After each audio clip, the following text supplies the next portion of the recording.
Flow. ఈ టాపిక్లో మనం పైప్ ఫ్లో గురించి తెలుసుకుందాం. పైప్ పైప్ అనేది క్లోజ్డ్ కండక్ట్. అంటే ఫర్ ఎగ్జాంపుల్ క్లోజ్డ్ కండక్ట్ అంటే ఇప్పుడు మనకి రైస్ ఉందనుకో, ఆ రైస్ మనకి డైరెక్ట్గా రాదు, ఒక బ్రోకర్ ద్వారా వస్తుంది.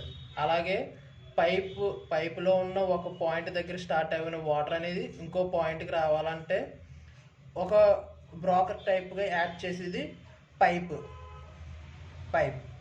ఓకే, ఇది ఈ పైపులో ఉన్న ఫ్లూయిడ్ అంటే ఫర్ ఎగ్జాంపుల్ వాటరే ఫ్లూయిడ్ కింద కన్సిడర్ చేసుకుంటాం. ఆ ఫ్లూయిడ్ అనేది సమ్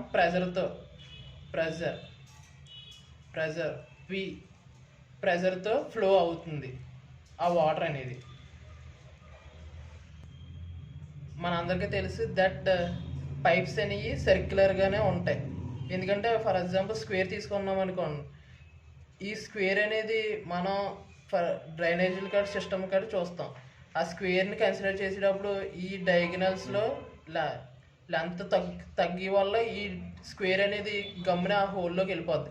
అదే స్క్వేర్ అనుకోండి, అది స్క్వేర్ కాబట్టి ఆ రేడియస్ అనేది సేమ్గా ఉంటుంది కాబట్టి ఈ సర్క్యులర్ షేప్ అనేది ఆ హోల్లోకి వెళ్తాం. కాబట్టి we consider pipes are commonly circular in sections.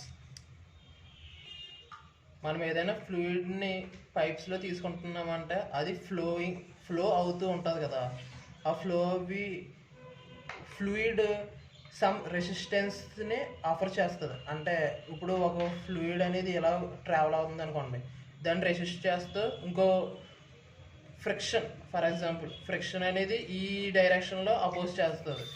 ఇది shear force between fluid particles and the boundary wall of the pipe.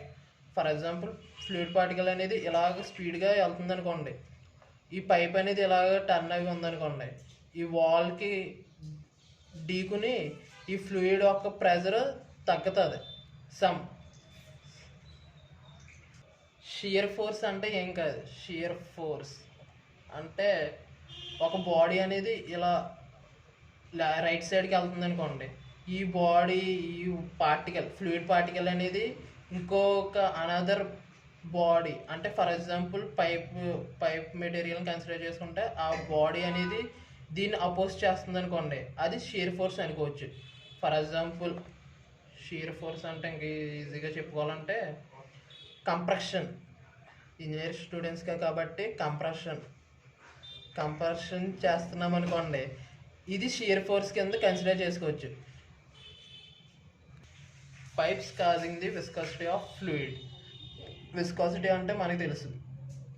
For example fluid ఇది అనుకోండి, ఇది ఫ్లూయిడ్ అనుకోండి. ఈ ఫ్లూయిడ్లో లేయర్స్ కింద ఫ్లో అవుతుంది. ఫర్ ఎగ్జాంపుల్ విస్కాసిటీ అంటే ఇంకా సింపుల్గా చెప్పుకోవాలంటే హనీకి విస్కాసిటీ వేరేగా ఉంటుంది, వాటర్కి విస్కాసిటీ వేరేగా ఉంటుంది. ఇది వాటర్ అనేది ఈజీగా ఫ్లో అవుతుంది. అదే హనీ అయితే ఫ్లోయింగ్ నేచర్ అనేది తక్కువ.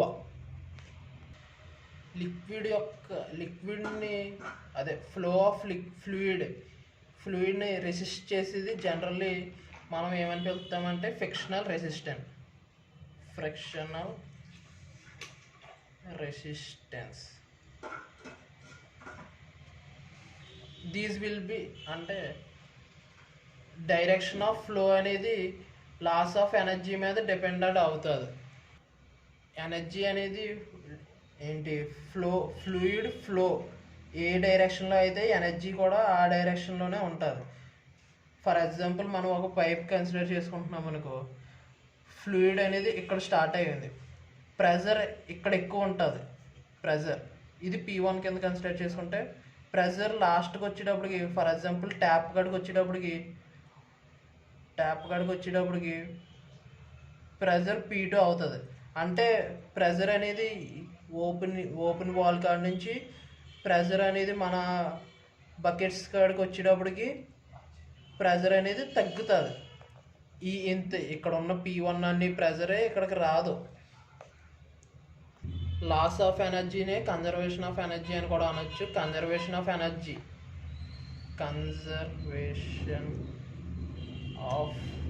ఎనర్జీ అనేది P+ρ by 2 v square plus rho g h is equal to constant. ఇది కాన్స్టెంట్ అనమాట. ఇది కన్జర్వేషన్ ఆఫ్ ఎనర్జీకి formula. p is equal to pressure, rho is equal to density, v is equal to velocity, g is equal to gravity, h is equal to elevation. Here P is static pressure.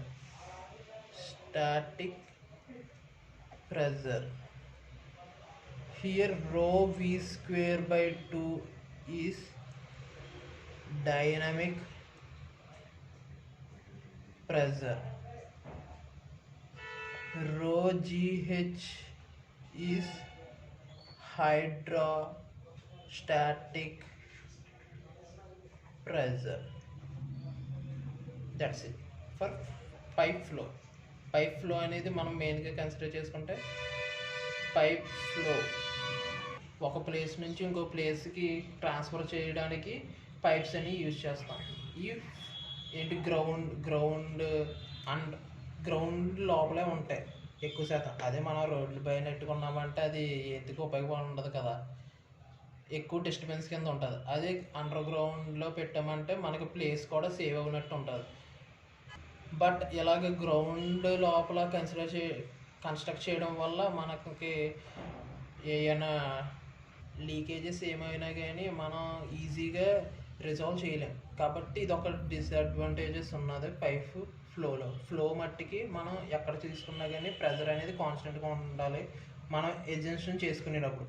కాకపోతే pipe flow అనేది first point కాడికి last point కాడికి some variation అనేది consider ఉంటుంది. కాకపోతే మనం consider చేసుకోం. ఇంకో పాయింట్ ఏంటంటే పైప్స్ అనేవి circular in section. Shape consider చేసుకున్నప్పుడు సర్క్యులర్గానే ఉండాలి. That's it for this topic.